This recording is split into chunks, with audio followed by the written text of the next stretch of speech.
So here is a video on recording disbursements to your client's matter for future invoicing or current invoicing.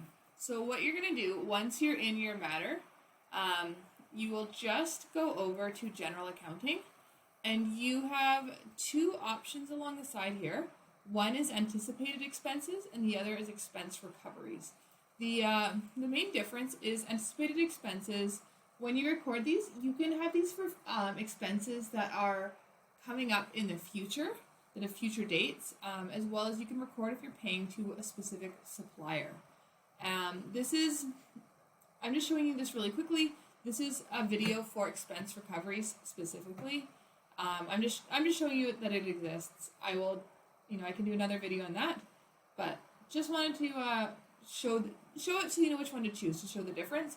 The other difference is anticipated expenses. You can record when it's paid, and then when it's billed separately. Whereas expense recoveries is for when you've basically already paid the expense and you want to be able to record it for your general ledger or to be able to invoice a client. So it's just under general accounting expense recoveries, and you can hit this new expense recovery button.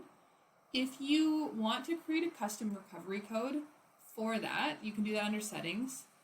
Otherwise, Leap by default has ones like copies, courier, e-filing, filing fees. In this case, you would probably choose, I don't know if this is a Leap default one or if this is one I created, but it's Leap filing fees. You can select it and then it'll say filing fees for, and then you can put in what the filing fees are for.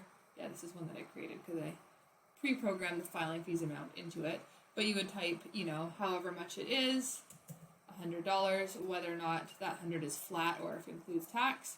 In this case, I have set it to tax-exempt, which I believe most filing fees are, but you can also go through and select your tax code if you need to.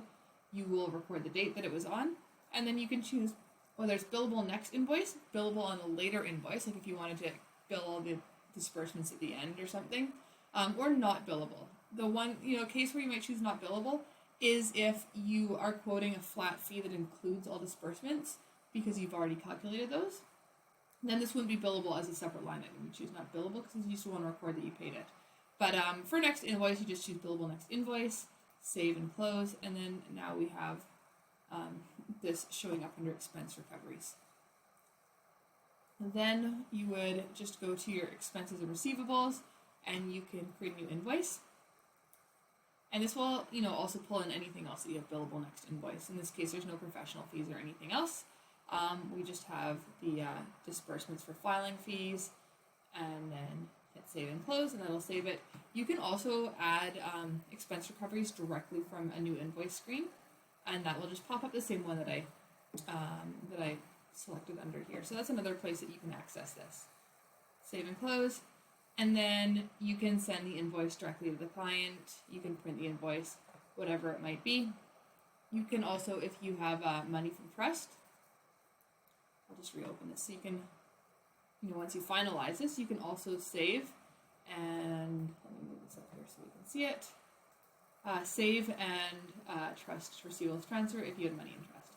So that is how you create an expense recovery and bill it to a client. And I'm just going to quickly show you where you can customize your activity codes. It's just under menu, settings, application settings.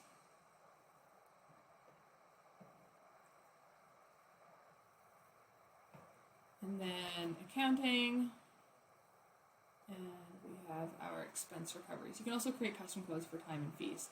So these are the ones that we have in here, and then you can do new expense recovery code and type in 3 or 4 letters that you want it to be, a billing description, some other settings if you want it to pre-populate a dollar amount when you use it. You can also, you don't have to use the codes. When you create expense recoveries, you can also just type something manually in the billing description and leave this blank, especially if it's a one-off. But this can be handy if for photocopies or filing or things that you do a lot.